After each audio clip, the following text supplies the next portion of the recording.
जांबे परिसरातील सावंत पार्क चौकात सोमवारी 17 नोव्हेंबर 2025 रोजी दुपारी पुन्हा एकदा भीषण अपघात घडला आणि यात केवळ 20 वर्षांची तन्वी सिद्धेश्वर साखरे हिचा डंपरच्या चाकाखाली चिरडून मृत्यू झाला आहे।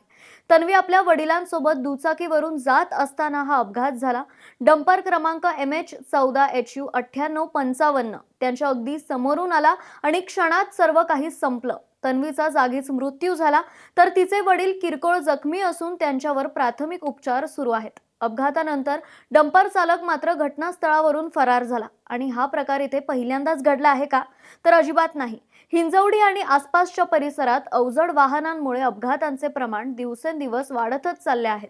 कायद्याची अंमलबजावणी, मोठमोठे नियम, कॅमेरे, पेट्रोलिंग हे सगळं असूनही अपघात मात्र थांबत नाहीत। म्हणूनच काही गंभीर प्रश्न आज पुन्हा एकदा समोर येत आहेत।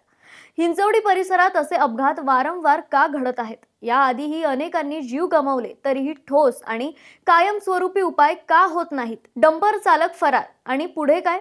अशा चालकांवर आणि वाहन मालकांवर कडक कारवाई प्रत्यक्षात होते का?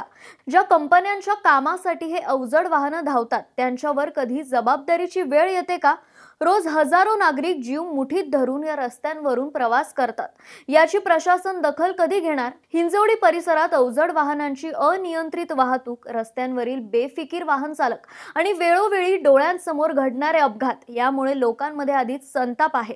या अपघातात एका तरुणीचा जीव गेला, एक कुटुंब उद्ध्वस्त झालं आणि प्रश्न असा आहे की अजून किती जीव गमावले की प्रशासन जागं होणार?